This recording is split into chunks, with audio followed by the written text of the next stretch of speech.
എല്ലാം പഠിക്കണം, മക്കൾ എല്ലാ കാര്യങ്ങളെ പറ്റിയും വ്യക്തമായിട്ട് പഠനം ഉണ്ടായിരിക്കണം, അല്ല അറിവുണ്ടായിരിക്കണം. അത് ശരി തന്നെയാണ്.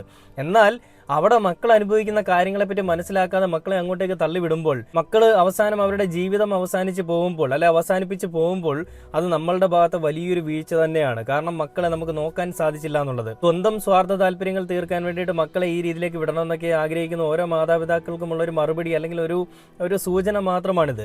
ആ ഒരു വിഷയത്തിൽ ആ പയ്യൻ തന്നെ എടുത്തു പറഞ്ഞൊരു കാര്യം ഞാൻ ആദ്യമേ പറഞ്ഞു.